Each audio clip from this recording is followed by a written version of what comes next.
மாய் good news தொலைக்காட்சி நேயர்கள் அனைவருக்கும் கர்த்தராகிய இயேசு கிறிஸ்துவின் மீதான நாமத்தினாலும் இயேசு சுவிசேஷ ஊழியத்தின் சார்பாக வாழ்த்து தெரிவித்துக் கொள்கிறேன். இந்த நாளிலும் தொலைக்காட்சி மூலமாக என்னுடைய வார்த்தையை உங்களிடம் பகிர்ந்து கொள்வதில் பெரும் மகிழ்ச்சி அடைகிறேன். இதனாலும் இந்த வார்த்தை மூலம் தேவன் நம்மோடு பேசும்படியாக யாவரும் இன்னும் தலைகளை தாழ்த்தி ஜெபிப்போம். என்னை பலப்படுத்தும் இயேசு கிறிஸ்துவால் எல்லாமே செய்து நான் முடித்திடுவேன். என்னை பலப்படுத்தும் இயேசு கிறிஸ்துவால் எல்லாமே செய்து நான் முடித்திடுவேன். கர்த்தரின் வெளிச்சமும் எனது மீட்புமானார், கர்த்தரின் வெளிச்சமும் எனது மீட்புமானார், அவரே ஜீவனும் வாழ்வின் பலனுமானார், அவரே ஜீவனும் வாழ்வின் பலனுமானார். என்னை பலப்படுத்தும் இயேசு கிறிஸ்துவால் எல்லாமே செய்து நான் முடித்திடுவேன். என்னை பலப்படுத்தும் இயேசு கிறிஸ்துவால் எல்லாமே செய்து நான் முடித்திடுவேன். தீயோர் என் உடலை விழுங்க நெருங்குகையில், தீயோர் என் உடலை விழுங்க நெருங்குகையில் இடறி விழுந்தார்கள் இல்லாமல் போனார்கள், இடறி விழுந்தார்கள் இல்லாமல் போனார்கள். என்னை பலப்படுத்தும் இயேசு கிறிஸ்துவால் எல்லாமே செய்து நான் முடித்திடுவேன். என்னை பலப்படுத்தும் இயேசு கிறிஸ்துவால் எல்லாமே செய்து நான் முடித்திடுவேன். படையே எனக்கு எதிராய் பாளையம் இறங்கினாலும், படையே எனக்கு எதிராய் பாளையம் இறங்கினாலும் என் நெஞ்சம் அஞ்சாது, நம்பிக்கை இழக்காது, என் நெஞ்சம் அஞ்சாது, நம்பிக்கை இழக்காது. என்னை பலப்படுத்தும் இயேசு கிறிஸ்துவால் எல்லாமே செய்து நான் முடித்திடுவேன். என்னை பலப்படுத்தும் இயேசு கிறிஸ்துவால் எல்லாமே செய்து நான் முடித்திடுவேன். கேடு வரும் நாளிலே கூடார மறைவிலே, கேடு வரும் நாளிலே கூடார மறைவிலே மறைத்து வைத்திடுவார், பாதுகாத்திடுவார், மறைத்து வைத்திடுவார், பாதுகாத்திடுவார். என்னை பலப்படுத்தும் இயேசு கிறிஸ்துவால் எல்லாமே செய்து நான் முடித்திடுவேன். என்னை பலப்படுத்தும் இயேசு கிறிஸ்துவால் எல்லாமே செய்து நான் முடித்திடுவேன். நன்றி ஏசப்பா. இந்த நாளில் ஏசப்பா வார்த்தை மூலம் அவரோட நீங்க பேசுங்க ஏசப்பா. என்னை மறுத்து நீங்க வெளிப்படுங்க ஏசப்பா. இந்த நாளளவு ஏசப்பா எங்களை கண்மணி போல பாதுகாத்தீங்களே, நன்றி ஏசப்பா. இந்த நாளிலும் உங்க வார்த்தை ஏசப்பா தொலைக்காட்சி மூலமாக ஜனங்களோட பகிர்ந்து கொள்ள கிருபை செய்தீங்களே, உமக்கு நன்றி ஏசப்பா. என்னை மறுத்து நீங்க வெளிப்படுங்க ஏசப்பா. கேட்கிற ஜனங்கள் ஒவ்வொரு இதயங்களை நீங்க ஏசப்பா திருந்தல்லுங்க ஏசப்பா. பயன்படுத்தப்பட்ட இதயங்களாக ஒவ்வொரு இதயங்களை நீங்க மாற்றுங்க. வசனத்தை கேட்டு ஏசப்பா தங்க வாழ்க்கையில ஏசப்பா உங்களை பிரயோஜனமா இருக்க கிருபை செய்யுங்க ஏசப்பா. ஒவ்வொரு கூட நீங்க இருங்க, பாதுகாத்து கொள்ளுங்க, ஒவ்வொருவரையும் பலப்படுத்துங்க. என்னை மறைத்து நீங்க வெளிப்படுங்க ஏசப்பா. வாயுமண்டனாவும் உள்ள மோசையோடு பேசினது போல என்னை மறைத்து நீங்க வெளிப்படுங்க ஏசப்பா. சுய வெளிப்படாதபடிக்கு, மாம்சம் வெளிப்படாதபடிக்கு நீங்க வெளிப்படுங்க ஏசப்பா. ஏசப்பா ஒருவங்க சத்தத்தை கேட்க கிருபை செய்யுங்க ஏசப்பா. எங்க கூட நீங்க இருங்க, பாதுகாத்து கொள்ளுங்க, ஆசீர்வதிங்க, தாழ்த்துட்டு வலிமையாக்குறோம். முடிவரின் கரம் கூட இருக்க கிருபை செய்யுங்க. நல்ல பிதாவே, ஆமீன். அல்லேலூயா. இந்த நாளிலும் தேவன் நம்மோடு பேசும்படியாக தெரிந்து கொள்ளப்பட்ட வார்த்தை பிலிப்பியர் 4ஆம் அதிகாரம் 13ஆம் வசனம். பிலிப்பியர் 4ஆம் அதிகாரம் 13ஆம் வசனம். இந்த வசனத்தை நம்ம பார்க்கும்போது நம்ம எல்லாருக்குமே தெரிந்த வசனம் தான். என்னை பலப்படுத்தின கிறிஸ்துவினாலே எல்லாவற்றையும் செய்ய எனக்குண்டு. என்னை பலப்படுத்துகிற கிறிஸ்துவினாலே இந்த வசனத்தை நம்ம பார்க்கும்போது இந்த வார்த்தை அப்போஸ்தலனாகிய பவுல் பிலிப்பியர் நிருபத்துல எழுதியிருக்காரு. இந்த வசனம் எழுதும் போது அவருடைய சூழ்நிலையை பார்க்கும்போது அவர் ரொம்ப நெருக்கப்பட்டு ரொம்ப கஷ்டப்பட்ட ஒரு சூழ்நிலையில தான் இந்த வசனத்தை எழுதுறாரு. என்னை பலப்படுத்துகிற கிறிஸ்துவினாலே எல்லாவற்றையும் செய்ய பலன் உண்டு. நம்ம தேவனை நம்பி அவர் வார்த்தைக்கு கீழ்ப்படிஞ்சு அவருக்கு பயந்து நடக்கும்போது தேவன் நம்மை பலப்படுத்துவார். அவர் நம்மளை பலப்படுத்தி நமக்கு சகாயம் பண்ணி ஒவ்வொரு நாளும் நம்மளை வழிநடத்துகிற தேவனா இருக்கிறார். இந்த வார்த்தையில கூட அவர் என்னை பலப்படுத்துகிற கிறிஸ்துவினாலே ஒவ்வொரு நாளும் அப்போஸ்தலனாகிய பவுலோட வாழ்க்கையில நம்ம பார்க்கும்போது அவர் ரொம்ப நெருக்கப்பட்டாரு, ரொம்ப கஷ்டப்பட்டாரு. அந்த நெருக்கத்தின் சூழ்நிலையிலுமே அவர் சொல்றார், என்னை பலப்படுத்துகிற கிறிஸ்துவினாலே எல்லாவற்றையும் செய்ய எனக்கு பலன் உண்டு. அல்லேலூயா. அதே பிலிப்பியர் 4ஆம் அதிகாரம் இந்த 4ஆம் வசனத்துல பார்க்கும்போது, கர்த்தருக்குள் எப்பொழுதும் சந்தோஷமா இருங்கள் என்று மறுபடியும் சொல்லுகிறேன். இந்த வசனத்துல அவர் சொல்றாரு, கர்த்தருக்குள் எப்பொழுதும் சந்தோஷமா இருங்கள். இது பார்க்கும்போது அவர் ரொம்ப கஷ்டப்படுறாரு. அவர் அந்த பார்க்கும்போது அவர் ஜெயில இருக்காரு. அவர் ஒரு ஜெயில இருக்கும்போது அவர் கஷ்டப்படுத்தப்பட்டு ஒரு அடிமைத்தனம் மாதிரி, அதாவது அவரை சிறைப்பிடித்து வச்சிருக்கிற சூழ்நிலையில அவர் எழுதுறாரு, என்னை பலப்படுத்துகிற கிறிஸ்துவினாலே எல்லாவற்றையும் செய்ய எனக்கு பலன் உண்டு.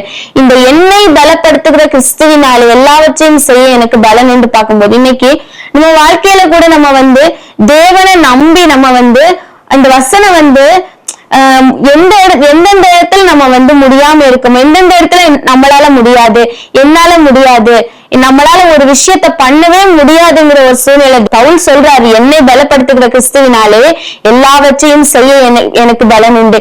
இன்னைக்கு நம்ம ஒவ்வொரு நாளும் நம்ம துன்பப்படும் போதா இருக்கட்டும், நெருக்கப்படும் போதா இருக்கட்டும், வேதனை நடுவுல இருக்கட்டும், எவ்வளவு நம்ம வாழ்க்கையில எவ்வளவு கஷ்டங்கள் வந்தாலும் எவ்வளவு போராட்டங்கள் வரும். இந்த வசனம் இருக்கனால நமக்கு போராட்டம் வராது, நம்ம வாழ்க்கையில எந்த பிரச்சனையுமே இருக்காது. நான் தேவனை விசுவாசிச்சேன், நான் விசுவாசியா இருக்கேன், நான் ஞானஸ்நானம் எடுத்திருக்கேன்னா எனக்கு எந்த போராட்டமும் வராதுன்னு இல்லை, எல்லா போராட்டங்களுமே எனக்கு வரும். ஆனா எல்லாவற்றையும் தாங்குவதற்கான பலனை என் தேவன் என்னோட இருக்கிறனால அவர் என்னை தாங்குவதற்கான பலனை தந்து தினந்தோறும் என்னை வழிநடத்துகிற தேவனா இருக்கிறார். அல்லேலூயா. இங்க கூட அப்போஸ்தலனாகிய பவுல் அந்த ஒரு விசுவாசத்துல சொல்றார், என்னை பலப்படுத்துகிற கிறிஸ்துவினாலே எல்லாவற்றையும் செய்ய எனக்கு பலன் உண்டு. எல்லாவற்றையும் செய்ய நம்ம தேவனுக்கு பயந்து அவர் வார்த்தைக்கு அவர் மேல விசுவாசம் வைத்து, ஏசப்பா என் கூட நீங்க இருக்கீங்க, நான் உங்க பிள்ளை, என்னால செய்ய முடியும், நீங்க என் கூட இருக்கும்போது இந்த உலகத்துல இந்த மனுஷன் எந்தெந்த விஷயத்த முடியாது, இது பாசிபிளே கிடையாது அப்படின்னு மனுஷன் எந்தெந்த விஷயத்த சொல்றானோ, ஆனா தேவன் என்ன சொல்றானா, எல்லாவற்றையும் செய்ய என் கிருபையினால நான் உன் கூட இருக்கும்போது என் பலத்தினால உன்னால எல்லாவற்றையுமே செய்யறதற்கான பலனை நான் உனக்கு தருவேன். இன்னைக்கு தேவன் நம்மளை பார்த்து சொல்றாரு, எந்தெந்த இடத்துல தோற்று போயிருக்கலாம், எந்தெந்த இடத்துல நம்ம நஷ்டப்பட்டு இருக்கலாம், கடன் பட்டு இருக்கலாம், துக்கப்பட்டு இருக்கலாம், வேதனைப்பட்டு இருக்கலாம். ஆனா தேவன் சொல்றாரு, நீ என்ன விசுவாசிச்சு என் வார்த்தையின்படி நடக்கும்போது எல்லாவற்றையுமே செய்வதற்கான பலனை நான் உனக்கு தருவேன் அப்படின்ட்டு தேவன் ஒவ்வொரு நாள் இன்னைக்கு நம்மளை பார்த்து சொல்றாரு. இந்த வார்த்தையில கூட பவுல் பைபிள்லயே தேவனை அதிகமாக ருசிச்சு, அதிகமாக தேவனை அதிகமாக தேவனுடைய ஆவிக்குரிய வாழ்க்கையில அதிகமான ஒரு அனுபவம் பெற்ற மனிதர் தான் இந்த பவுல். இந்த பவுல் ரொம்ப படிச்சவர், தேவனுடைய மனுஷங்களை துன்பப்படுத்தினவர். ஆனாலுமே அவர் நம்ம பார்க்கும்போது தேவனுக்காக வைராக்கியம் எழுதினார். அந்த மனுஷன் சொல்றாரு, என்னை பலப்படுத்தினர் கிறிஸ்துவினாலே எல்லாவற்றையும் செய்ய எனக்கு பலன் உண்டு. அல்லேலூயா. அதே பிலிப்பியர் 4ஆம் அதிகாரம் 12ஆம் வசனத்தை நம்ம பார்க்கும்போது, தாழ்ந்திருக்கவும் எனக்கு தெரியும், வாழ்ந்திருக்கவும் எனக்கு தெரியும், எவ்விடத்திலும் எல்லாவற்றிலும் திருப்தியா இருக்கவும், பட்டினியா இருக்கவும், பரிபூரணப்படவும், குறைவுபடவும் போதிக்கப்பட்டேன். அல்லேலூயா. தேவனுடைய பிள்ளைகளுடைய வாழ்க்கைன்னு சொல்லும் போது அது ரொம்ப ஈஸியா இருக்காது. இன்னைக்கு நம்ம பார்க்கும்போது நான் நம்ம வாழ்க்கையில் நம்ம என்ன நினைப்போம்னா, நான் சந்தோஷமா இருக்கணும், எனக்கு எந்த பிரச்சனையும் இருக்கக்கூடாது, எனக்கு எந்த போராட்டமும் இருக்கக்கூடாது, எனக்கு தேவையெல்லாம் சந்திக்கப்படணும், நான் நல்லா இருக்கணும், என் குடும்பம் நல்லா இருக்கணும், என் பிள்ளைங்க நல்லா இருக்கணும் அப்படின்னு நினைக்கிறேன். ஆனா விசுவாச வாழ்க்கை என்பது தேவனோட வாழ்க்கை, அதாவது தேவனோட வாழ்ற வாழ்க்கை என்பது அது ரொம்ப ஈஸியான வாழ்க்கை கிடையாது, ரொம்ப கஷ்டம். நமக்கு தேவனுக்கு பிரியமா வாழ்றதுங்கிறது ரொம்ப கஷ்டம். அதுவும் தேவனுக்கு பயந்து அவர் விசுவாசத்தில் நடக்கும்போது அநேக போராட்டங்கள், அநேக துன்பங்கள், அநேக பிரச்சனைகள் நம்ம வாழ்க்கையில வர. இங்க கூட அவர் சொல்றார், தாழ்ந்திருக்கவும் எனக்கு தெரியும், வாழ்ந்திருக்கவும் எனக்கு தெரியும், எவ்விடத்திலும் எல்லாவற்றிலும் திருப்தியா இருக்கவும், பட்டினியா இருக்கவும் பரிபூரணப்படவும் குறைவுபடவும் போதிக்கப்பட்டேன்.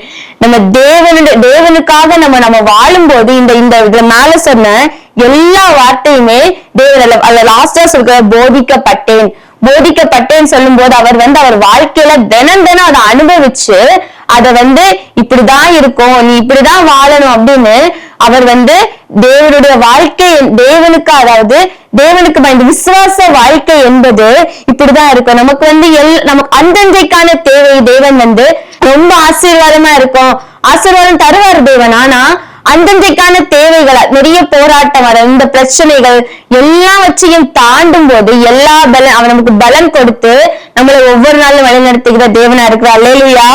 இந்த 12ஆம் வசனத்துல அவர் சொல்லிட்டு தான் திரும்ப சொல்றாரு, என்னை பலப்படுத்துகிற கிறிஸ்துவினாலே எல்லாவற்றையும் செய்ய எனக்கு பலன் உண்டு. எனக்கு நான் தாழ்ந்திருந்தாலும் நான் வாழ்ந்திருந்தாலும் நான் பட்னியா இருந்தாலும் குறைவுபட்டாலுமே என்னை பலப்படுத்துகிற கிறிஸ்துவினாலே எல்லாவற்றையும் செய்ய எனக்கு பலன் உண்டு. இன்னைக்கு நிறைவுடைய வாழ்க்கையில பார்க்கும்போது அவங்க அவங்களுக்குன்னு ஒரு இதை வச்சிருப்பாங்க, இப்படிதான் இருக்கணும். அவங்க எவ்வளவுன்னா அவங்க கஷ்டம் வந்தாலுமே அந்த இப்படிதான் இருக்கணும், இப்படிதான் நம்ம வாழணும் அப்படின்னு அவங்க எப்படி சொல்லுவாங்கன்னா அந்த இருக்கிற கொஞ்சத்துல திருப்தியா இருக்க மாட்டாங்க. ஆனா விசுவாச வாழ்க்கை என்பது கொஞ்சோண்டு ஆசீர்வாதம். தேவன் நமக்கு கொஞ்சம் ஆசீர்வாதம் கொடுத்திருந்தாலும் அந்த கொஞ்சத்துல நம்ம உண்மையா இருக்கும்போது கொஞ்சத்திலே உண்மை உள்ளவனை அநேகத்தின் மேல் அதிபதியாக வைப்பேன். இங்கேயுமே கொஞ்சத்துல நம்ம பரிபூரணமா இருக்கும்போது நமக்கு என்ன குறைவுபட்டாலும் எதுவும் இல்லாத, அதாவது பானையில மாவு குறைவுபடும் போது கூட அந்த சாரிபாத் விதவை அந்த தேவனுடைய ஊழியக்காரன் சொல்றாரு, எனக்கு நீ என்ன பண்ணு, முதல்ல எனக்கு கொஞ்சமா ஒரு அடைய செஞ்சு எனக்கு கொடு அப்படின்னு சொல்றாரு. ஆனா அந்த அம்மா அவங்க அந்த விதவை தாய் திரும்ப ஒரு வார்த்தை கூட கேட்கல. அதுக்கப்புறமா நானே பையன் என்ன பண்ணுவேன் அப்படின்னு கேட்காம அந்த கொஞ்சத்துல அவங்க உண்மையா அந்த ஊழியக்காரனுக்கு கொடுத்தனால அவங்க என்ன பண்ணாங்க, அநேகத்தின் மேல், அதாவது அந்த பஞ்சகாலம் தீர மட்டும் தேவன் என்ன பண்ணாரு, அவங்க குடும்பத்தை எல்லாரையும் வழி நடத்தினாரு. இன்னைக்கு நம்ம வாழ்க்கையிலுமே எனக்கு குறைபட்டிருக்கு, எனக்கு இல்ல, எனக்கு கடன் இருக்கு, எனக்கு பிரச்சனை இருக்கு, எனக்கு நிறைய வேதனைனால இருக்கேன், பலவீனங்கள்னால இருக்கேன்னா தேவன் நம்மளை பார்த்து சொல்றாரு, நான் உன் கூட இருந்தேன்னா நான் உன்னை பலப்படுத்தினேன், நான் உன்னை பலப்படுத்துவேன், நான் உன்னை ஒவ்வொரு நாளும் வழி நடத்துவேன். என்ன நீ இருக்கும்போது என் வழியில நீ நடக்கும் போது எல்லாவற்றையும் செய்வதற்கான எல்லாவற்றையும் தாங்குவதற்கான பலனை நான் உனக்கு தருவேன் அப்படின்ட்டு தேவன் நம்மளை பார்த்து சொல்றாரு. நம்ம தேவனுடைய வார்த்தையின்படி தேவனுக்கு பயந்து நடக்கும் போது நம்ம வாழ்க்கையில போராட்டம் இல்ல, துன்பம் இல்லைன்னு இல்ல. நம்ம பார்க்கும்போது ஒரு கொடை இருக்குன்னா அந்த கொடை எதுக்கு உதவும், நம்மளுக்கு மழையில இருந்து நம்மளை பாதுகாக்கும். ஆனா அந்த கொடை இருக்கனால அந்த மழை வராதுன்னு கிடையாது. அதே மாதிரிதான் நம்ம தேவனுக்குள்ள இருக்கனால போராட்டம் வராது, நமக்கு பிரச்சனை வராது அப்படின்னு கிடையாது. ஆனா தேவன் அவர் அந்த ஒரு குடைய போல அவர் ஒவ்வொரு நாளும் நமக்காக எல்லாவற்றையுமே நமக்கான எல்லாவற்றையும் நம்மளை பாதுகாத்து நம்ம பிரச்சனைகள்ல இருந்து பலவீனங்கள் நம்மளை ஒவ்வொரு நாளும் வழிநடத்துவதற்கான கிருபையை தருகிறார். என்னை பலப்படுத்த கிறிஸ்துவினாலே நம்ம ஒவ்வொரு நாளும் நம்ம வாழ்க்கையில நமக்கு பிரச்சனை வரும்போது இந்த விசுவாச வார்த்தை நம்மளுக்குள்ள நம்ம அறிக்கை பண்ணி என்னை பலப்படுத்துகிற கிறிஸ்துவினால எல்லாவற்றையும் செய்ய எனக்கு பலன் உண்டு. ஏசப்பா என்ன பலப்படுத்துவாரு, என்ன துதிக்க வைப்பாரு, என்ன நடக்க வைப்பாரு, என்ன ஆராதிக்க வைப்பாருன்னு தேவன் மேல நம்பிக்கை வச்சு அவர் மேல விசுவாசத்தோட நம்ம இருக்கும்போது உண்மையாவே இந்த பவுல் சொன்ன வார்த்தையின்படி நம்ம வாழ்க்கையில ஒவ்வொரு நாளும் தேவன் நம்மளே வழி நடத்துகிற தேவனா இருக்கிறார். அல்லேலூயா. என்னுடைய வாழ்க்கையில பார்க்கும்போது கடந்த நாட்கள்ல செமஸ்டர் எக்ஸாம் வந்துச்சு. அது ஃபர்ஸ்ட் எக்ஸாம். அன்னைக்கு ஃபர்ஸ்ட் எக்ஸாம் எழுத முன்னாடி எனக்கு செம தலைவலி இல்லைன்னா எனக்கு ஒரு தலைவலி வந்துச்சுன்னா ஒரு கப் தூங்கி எந்திரிச்சு அது சரியா போயிடும். ஆனா அந்த தடவை எனக்கு சரியாகவே இல்லை. அன்னைக்கு ஃபுல்லா நான் அந்த எக்ஸாம் எழுதுறது வரைக்கும் எனக்கு தலைவலி இருந்துச்சு. என்னால எந்திரிச்சு உட்கார கூட முடியல. நான் ஒரு படிக்கிறதுக்கு உட்கார்ந்தேன், புக்கெல்லாம் முடிச்சுட்டு திரும்ப படுத்து தூங்கினேன், திரும்ப படிக்கிறதுக்கு உட்கார்ந்தேன், திரும்ப தூங்கினேன். அப்போ எனக்கு அது எப்படி இருந்துச்சுன்னா ரொம்ப கஷ்டமா இருந்துச்சு மனசுக்கு. என்ன நம்மளால படிக்கிறதுக்கு முடியல, நாளைக்கு வரை செமஸ்டர் எக்ஸாம் இருக்கு அப்படின்னு சொல்லிட்டு நான் இந்த வசனத்தை மனசுல நினைச்சேன், என்னை பலப்படுத்துகிற கிறிஸ்துவினால எல்லாவற்றையும் செய்ய எனக்கு பலன் உண்டு. ஏசப்பா என்னை பலப்படுத்துவார்னு அவர் மேல விசுவாசத்தோட ஒரு அதுக்கப்புறமா ஒரு 11 மணி 11:30 இருக்கும்.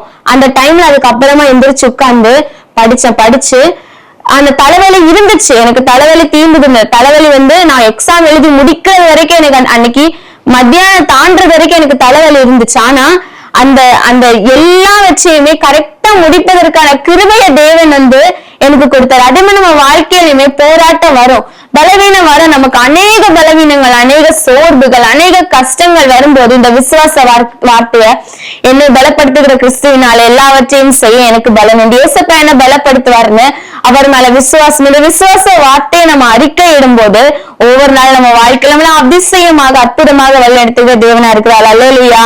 இந்த இதுல 2 கொரிந்தியர் 11ஆம் அதிகாரம் 23 28 வரைக்கும் உள்ள வசனங்களை நம்ம பார்க்கும்போது இதுல பவுல் என்னென்ன கஷ்டப்பட்டாரு, என்னென்ன வேதனைப்பட்டாரு, அந்த வேதனை எல்லாம் பட்ட அந்த ஒரு மனிதர் இந்த இடத்துல சொல்றாரு, என்னை பலப்பட்டான் கிறிஸ்துவினால எல்லாவற்றையும் செய்ய எனக்கு பலம் உண்டுன்னு.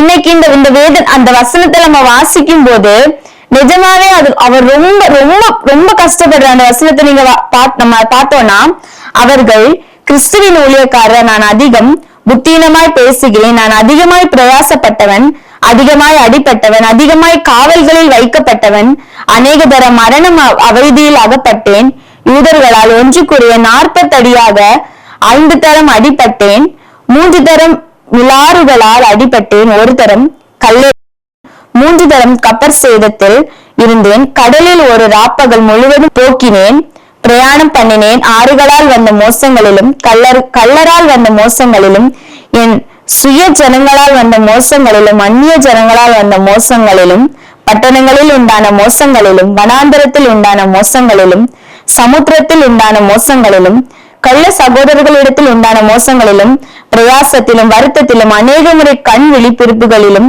பசியிலும் தாகத்திலும் அநேக முறை உபவாசங்களிலும் குளிரிலும் நிர்வாணத்திலும் இருந்தேன். இவை முதலானவைகளை எல்லாம் எல்லா சபைகளை குறித்தும் உண்டாயிருக்கிற கவலை என்னை நாள்தோறும் நெருக்குகிறது. அல்லேலூயா. இத பார்க்கும்போது அவர் சொல்றாரு, அவ்வளவு வேதனைப்பட்டு அவ்வளவு கஷ்டப்பட்டு சிறைச்சாலையில கப்பல்ல போராட்டத்துல நடுவுல ஜனங்கள்னால போராட்டத்துல சிறையில இருந்த அப்புறமே அந்த பவுல் பார்க்கும்போது வாழ்க்கையில அவர் சொல்றாரு, என்னை பலப்படுத்துகிற கிறிஸ்துவினாலே எல்லாவற்றையும் செய்ய எனக்கு பலம் உண்டு. நம்மளும் எவ்வளவு போராட்டம் வந்தாலும் எவ்வளவு பலவீனம் வந்தாலுமே நம்ம தேவனை விசுவாசிச்சு அவர் வார்த்தையில நம்ம நடக்கும் போது நிஜமாவே நம்ம வாழ்க்கையில எல்லாவற்றையும் அவர் அதனதின் காலத்துல அவர் நேர்த்தியா செய்து முடிக்கிற தேவனா இருக்கிறார். அவர் போராட்டம் வந்தாலும் பலவீனம் வந்தாலும் பிரச்சனைகள் வந்தாலும் எதுவும் நம்மள மேற்கொள்ள விடாதபடிக்கு நம்ம தேவனுக்கு அவர் வார்த்தையின்படி நடக்கும்போது, அவருக்கு பயந்து நடக்கும்போது, சங்கீதம் 128 சொன்ன மாதிரி கர்த்தருக்கு பயந்தவன் அவர் வழிகளில் நடக்கிறவன் எவனோ அவன் பாக்கியவான்னு சொல்லி அந்த அதிகாரத்துல ஆசீர்வாதங்களால தேவன் சொல்லியிருக்காரு. இந்த வார்த்தையின்படி நம்ம தேவனுக்கு பயந்து அவருக்கு கீழ்ப்படிஞ்சு அவருடைய விசுவாசத்துல நம்ம நடக்கும் போது இந்த வசனம் என்னை பலப்படுத்துகிற கிறிஸ்துவினால் எல்லாவற்றையும் செய்ய எனக்கு பலம் உண்டுங்கிற இந்த வார்த்தை நம்ம தேவனுக்கு பயந்து கண்டிப்பா நம்ம வாழ்க்கையில ஒரு நாளாவது கண்டிப்பா நம்ம அந்த வார்த்தையை நம்ம வாழ்க்கையில ருசிச்சு பார்த்திருக்கோம். இந்த வார்த்தை தேவனை விசுவாசிக்கிறாங்க அவர் வழியில நடக்கிற எல்லாருக்குமே இந்த வசனம் ஒரு பிரயோஜனமான வசனமா தான் இருக்கு. இந்த வசனத்தை நம்ம நார்மலா சொல்ல என்னை பலப்படுத்துகிற கிறிஸ்துவினால எல்லாத்தையும் செய்ய எனக்கு பலம். ஆனா இந்த வசனத்தை அந்த அப்போஸ்தலனாகிய பவுல் எந்த சூழ்நிலையில எழுதியிருக்காரு, எந்த நிலைமையில எழுதியிருக்கிறாரு, எவ்வளவு பாட அனுபவித்த ஒரு மனிதன், எவ்வளவு கஷ்டங்களை அனுபவித்த மனிதன் தேவர் இந்த இடத்துல எல்லாவற்றையும் செய்ய எனக்கு பலம் என்று எழுதியிருக்காரு. இன்னைக்கு நம்ம வாழ்க்கையில ஒரு சின்ன பிரச்சனை, ஒரு சின்ன பாடு, ஒரு சின்ன போராட்டம் வரும்போது கூட நம்ம தேவனை மறுதளிக்கிற ஒரு சூழ்நிலை. இன்னைக்கு நிறைய விசுவாசிகளோட வாழ்க்கை எப்படி இருக்குன்னா, ஒரு சின்ன போராட்டம், ஒரு சின்ன கஷ்டம் வந்ததுமே நான் தேவனுக்காக தானே வாழ்ந்தேன், நான் தேவனுடைய ஊழியத்தை தானே செஞ்சேன், நான் டெய்லி சபைக்கு போனேன், உபவாச கூட்டத்துக்கு போவேன், ஏன் என் வாழ்க்கையில அற்புதம் இல்லை, ஏன் என் வாழ்க்கையில கஷ்டம் வருது, ஏன் என் வாழ்க்கையில போராட்டம் வருதுன்னு தேவனையே குறை சொல்றவங்களாக தேவனையே குற்றம் சொல்லி அந்த போராட்டத்துல தேவன் எனக்கு பலனை தருவார், என்ன நடத்துவார், அவர் என்னை இதுவரை நடத்தின தேவன் இனிமேலும் என்னை நடத்துவார், அவர் என்ன வாழ வைப்பார், அவர் என் தாயின் கருவில் உருவாகும் முன்னே அவர் என்ன பெயர் சொல்லி அழைத்த தேவன், ஆனா வாக்குத்தத்த வசனங்களை மட்டும் நம்ம வந்து நல்லா சொல்லுவோம். தாயின் கருவில் உருவாகும் முன்னே அவர் என்னை அறிந்திருக்கிறார், என்னை உள்ளங்கையில் வரைந்திருக்கிறாரு. நம்ம என்ன பண்ணுவோம், அந்த வாக்குத்தத்த வசனங்களை சொல்லுவோம். ஆனா அந்த வசனத்தை நம்ம வாழ்க்கையில நம்ம வந்து ஒவ்வொரு நாளும் உணர்றோமா? தேவனுடைய வாக்குத்தத்தை வந்து நம்ம வாழ்க்கையில் நிறைவேறணும்னா அநேக போராட்டங்கள், அநேக காத்திருக்கணும், வெயிட் பண்ணணும், நிறைய வெயிட் பண்ணணும். இந்த வேதத்துல கூட நம்ம பார்க்கும்போது இந்த தேவனிட்ட இருந்து அதிக ஆசீர்வாதங்களை பெற்ற யாருமே ஈஸியா அந்த ஆசீர்வாதத்தை அவர் சமூகத்துல பெறல. ஈஸியா அவர் கிட்ட போயிட்டு ஆபிரகாமோட வாழ்க்கையில பார்க்கும்போது கூட தேவன் வந்து உனக்கு ஆசீர்வதிப்பேன், உனக்கு ஒரு குழந்தை தருவேன்னு சொன்ன உடனே அவங்களுக்கு குழந்தை கிடைக்கல. ஆனா உன்னை ஆசீர்வதிப்பேன்னு சொல்லி ஒரு குறிப்பிட்ட காலம் அவர் பொறுமையா காத்திருக்காரு. அந்த இடத்துல போய் அவர் வந்து எனக்கு தரலன்னு தேவனை பத்தி கேட்க அவர் வார்த்தைக்கு இன்னும் அதிகமாக கீழ்ப்படுகிறாரு. இன்னும் அதிகமாக அவர் சமூகத்துல ஒரு புடமிடல் வரும்போது, நம்ம வாழ்க்கையில பிரச்சனைகள் வரும்போது அதை பார்க்க தேவன் நான் இன்னும் அதிகமாக அவர் சமூகத்துல இன்னும் அதிகமாக அவருடைய ஆவிக்குரிய வாழ்க்கையில இன்னும் அதிகமாக வளர்றதுக்கான ஒரு கிருபை இயேசுப்பா எனக்கு தந்திருக்காரு. இங்க ஆபிரகாம் கூட அந்த தேவன் ஆசீர்வாதத்தை கொடுத்த அப்புறம் கூட தேவன் கேட்பாரு, உன்னோட ஏகசுதனும் உன்னோட புத்திரனை வந்து என்ன பண்ணு, மோரியா மலையில போய் எனக்கு என்ன பண்ணு, பலியிடுன்னு. ஆனா அந்த இடத்துல கூட ஆபிரகாம் வந்து நீங்க தானே எனக்கு கொடுத்தீங்க அந்த குழந்தை, நீங்க எப்படி பலி கேட்கறாரு, ஒரு வார்த்தை கூட கேட்கல. அப்படியே அந்த பையன்கிட்ட கூட அந்த பையன் கேட்கும்போது கூட விசுவாச வார்த்தையை சொல்றாரு, ஆடு வந்து பலிக்கான ஆடு தேவனுடைய பர்வதத்திலே பார்த்து கொள்ளப்படும். ஆனா அந்த மனிதனை வந்து நம்ம வந்து இன்னைக்கு விசுவாசத்தின் தந்தை அப்படின்னு வேதத்துல அவர் வந்து சொல்லியிருக்காங்கன்னா அவர் வந்து எவ்வளவு விசுவாசத்துல இருந்திருப்பாரு. அவர் பட்ட அந்த ஒரு பாடு இல்ல, அவர் பட்ட அந்த காத்திருப்பு இன்னைக்கு நம்ம வாழ்க்கையில இருந்துச்சுன்னா, ஊழியக்காரர் வந்து உனக்கு 3 மாசத்துல இல்ல ஒரு 3 வாரத்துல அற்புதம் நடக்கும்னா, அந்த கரெக்டா அந்த 3 நாள் அந்த அற்புதம் நடக்கலைன்னா நமக்கு எப்படி இருக்கு, அது வந்து எப்படி இருக்கும்னா அவ்வளவு கோபம். 3 நாள்ல நடக்கும்னு சொன்னாங்க, 3 மாசத்துல நடக்கும்னு சொன்னாங்க, இன்னும் நடக்கல. அப்ப அவங்க பொய் சொல்லியிருக்காங்க. அவங்க வந்து பொய் சொல்லியிருக்காங்கன்னு ஊழியக்காரர்களையே குற்றப்படுத்துகிற ஒரு மனிதர் விசுவாசிகளாக நிறைய விசுவாசிகள் இருக்காங்க. ஆனா ஆபிரகாமோட வாழ்க்கையில பார்க்கும்போது அவர் என்ன சொல்றாருன்னா, தேவன் அந்த ஆசீர்வாதத்தை கொடுத்த அந்த ஆசீர்வாதத்தை தேவன் எனக்கு தருவார். அவர் எனக்கு வாக்குத்தத்தம் பண்ண தேவன் உண்மை உள்ளவரா இருக்கிறார். அவர் நம்ம விசுவாசித்து அவர் வாழ்க்கையில நம்ம நடக்கும்போது வாக்குத்தத்தங்கள் எல்லாம் அந்த போராட்டங்கள் வரும்போது, துன்பங்கள் வரும்போது, ஏசுபா நீங்க எனக்கு வாக்குத்தத்தம் கொடுத்திருக்கீங்க, நான் என்ன பண்ணுவேன், காத்திருப்பேன். ஏசுபா காத்திருக்க வேண்டிய கிருபை எனக்கு தாங்க. நான் உங்க போராட்டங்கள் வந்தாலும் பலம் வந்தாலும் என்னது அந்த பலவீனத்தில் என் பலன் பூர்ணமாய் விளங்கும் என்று சொன்ன வார்த்தையின்படி ஏசுபா எனக்கு அந்த பலனை தாங்க, உங்க பலனை எனக்கு தாங்க. இந்த உலகத்துல இருக்க எந்த பலனும் நம்ம மாம்ச பலத்தாலோ நம்ம சுய பலத்தாலோ நம்மளால எதுவுமே இந்த உலகத்துல எதுவுமே நம்மளால சாதிக்க முடியாது. ஆனா தேவன் நம்மளோட இருக்கும்போது அவருடைய பலன், அவருடைய கிருபை, அவருடைய ஆசீர்வாதம் நம்மள்ட்ட இருக்கும்போது, அவருடைய கிருபை நம்மகிட்ட இருக்கும்போது, அவருடைய பலன் நம்மள்ட்ட இருக்கும்போது ஒவ்வொரு நாளும் தேவன் நம்மளை என்ன பண்ணுவாரு, வழிநடத்துற தேவனா இருக்கிறார். அல்லேலூயா. அடுத்ததாக நம்ம பார்க்கும்போது யோபுவோட வாழ்க்கையில நம்ம பார்க்கும்போது நம்ம எல்லாருக்குமே தெரியும், யோபு வந்து தேவன்கிட்ட இருந்து அதிக ஆசீர்வாதத்தை வந்து ரெட்டத்தனையாக ஒரு பெற்றுக்கொண்ட ஒரு மனிதன். ஆனா இந்த யோபு பட்ட கஷ்டத்துல ஒரு கஷ்டம் நம்ம வாழ்க்கையில வந்தா கூட நம்ம என்ன சொல்லியிருப்போம் தெரியுமா, எனக்கு கடவுள் எல்லாம் வேண்டாம், எனக்கு யாருமே வேண்டாம், இயேசுவே எனக்கு வேண்டாம்னு சொல்லிட்டு ஒரு நிமிஷத்துல போவோம். அல்லேலூயா. இங்க பார்க்கும்போது யோபு 1ஆம் அதிகாரம் 21ஆம் வசனத்துல யோபு சொல்றாரு, நிர்வாணியாய் என் தாயின் கர்ப்பத்திலிருந்து வந்தேன், நிர்வாணியாய் அவ்விடத்திற்கு திரும்புவேன். கர்த்தர் கொடுத்தார், கர்த்தர் எடுத்தார், கர்த்தருடைய நாமத்துக்கு ஸ்தோத்திரம் என்றான். அல்லேலூயா. யோபு சொல்றாரு, கர்த்தர் கொடுத்தார், கர்த்தர் எடுத்தார், கர்த்தருடைய நாமத்துக்கு ஸ்தோத்திரம். இன்னைக்கு நம்ம வாழ்க்கையில வந்து போராட்டங்கள் வரும்போது, துன்பங்கள் வரும்போது தேவனை மகிமைப்படுத்துகிறவராக இருக்கோமா? நம்ம தேவனை மகிமைப்படுத்தும் போது அந்த துன்பத்திலும் அந்த சுகவீனத்திலும் வந்து தேவன் நம்மளை வந்து என்ன பண்ணுவாருன்னா, ஒவ்வொரு நாள் அந்த பலவீனமா இருந்தா கூட ஸ்தோத்திர பலிட்டு ஸ்தோத்திரம் சொல்லும் போது நிஜமாவே நம்ம வாழ்க்கையில வந்து அந்த பலவீனத்தோட தேவன் நமக்கு விடுதலை தருகிற தேவனா இருக்கு. அல்லேலூயா. நான் சின்ன வயசுல இருக்கும்போது ஒரு தடவை நல்ல காய்ச்சல், நல்ல காய்ச்சல். அப்ப வந்து அப்பா வீட்டுல இல்ல, அப்ப வந்து வெளியில ஊழியத்துக்கு போயிருந்தாங்க. அப்ப வந்து முடியல, எந்திரிச்சு நடக்கவே முடியல. அப்ப எங்க அம்மா வந்து என்ன பண்ணாங்கன்னா, உட்கார்ந்து என்ன மடியில போட்டுட்டு ஸ்தோத்திர பலி சொன்னாங்க. அவங்க வந்து என்ன எங்க அம்மா எப்படின்னா எங்க 2 பேருக்கும் முடியாம வந்தா அப்படிதான், உடம்பு முடியாம வந்தா என்ன பண்ணுவாங்கன்னா அவங்க ஒரு அந்த அப்பா பிதாவே அப்படி சொல்லுவாங்க, நாங்க ஸ்தோத்திரம் சொல்லுவோம். அந்த மாதிரி அந்த அவங்க வார்த்தையை சொல்லுவாங்க, எங்களை ஸ்தோத்திரம் சொல்ல வைப்பாங்க. அந்த மாதிரி ஒரு 500 இருக்காது, அதுக்கு குறைவா கொஞ்சமா பாதி சொல்லி முடிக்கிறதுக்கு முன்னாடியே அந்த ஃபீவர் அப்படியே போயிடுச்சு. அந்த ஃபீவர் அது எப்படி போச்சுன்னு தெரியாது, அப்படியே உடம்பெல்லாம் விசத்து அப்படியே நான் ஃப்ரீ ஆயிட்டேன். ஆனா அதே மாதிரிதான் நம்ம தேவனுடைய வார்த்தையை விசுவாசித்து போராட்ட ஒரு ஸ்தோத்திர பலிகளை செலுத்தி நம்ம தேவனுக்கு நன்றி சொல்லும் போது, நமக்கு போராட்டம் வரும்போது, பிரச்சனை வரும்போது அவர் நமக்கு செய்த அற்புதங்களை, தேவன் நமக்கு இதுக்கு நம்ம வாழ்க்கையில நம்ம டெய்லி நம்ம தூங்கி எந்திரிக்கிறது எல்லாமே தேவன் நம்ம வாழ்க்கையில செய்யற ஒவ்வொரு அதிசயம் தான். இன்னைக்கு தூங்குறவங்க, இன்னைக்கு நம்ம பார்க்கும்போது நல்லா படுத்து பேசிட்டு நைட்டு நல்லா தூங்குறவங்க காலையில எந்திரிக்க மாட்டாங்க. அப்படிப்பட்ட ஒரு சூழ்நிலை நம்ம இருக்கும்போது அவர் நமக்கு டெய்லி நமக்கு ஜீவன் சுகம் பலனை தந்து டெய்லி நம்மளை நடக்க வச்சு, டெய்லி நம்மளை போக வச்சு, எத்தனையோ பலவீனங்கள் இன்னைக்கு இந்த உலகத்துல பார்க்கும்போது நம்ம ஒவ்வொரு மனுஷங்களோட வாழ்க்கையை நம்ம பார்க்கும்போது நம்மள தேவன் எவ்வளவு ஆசீர்வாதமாக, எவ்வளவு கிருபையால, எவ்வளவு அதிசயம் நடத்துறான்னு நம்ம வாழ்க்கையில் நம்ம கண்டு கொள்ள முடியும். எவ்வளவு பலவீனங்கள்னால நம்ம மருத்துவமனைகள்ல போய் பார்க்கும்போது அவ்வளவு பலவீனங்கள்னால சின்ன பிள்ளைங்கள்ல இருந்து வயசானவங்க வரைக்கும் அவ்வளவு கஷ்டப்படுறாங்க. ஆனா தேவன் நம்மள சுகபத்திரமாக பலத்தோட நம்மள பாதுகாத்துக்கிற தேவன். நம்மள ஸ்தோத்திர பலி சொல்லும் போது அந்த சுகம் தந்த தேவனுக்கு நம்ம ஸ்தோத்திர பலி சொல்லி டெய்லி நன்றி சொல்ல, நம்ம வாழ்க்கையில நன்றி அறிதல் உள்ளவர்களாக நன்றி சொல்லி அவர் வாழ்க்கையில இங்க யோபு சொல்றாரு, கத்தர் கொடுத்தார், கத்தர் எடுத்துற, கத்தருடைய நாமத்திற்கு ஸ்தோத்திரம்.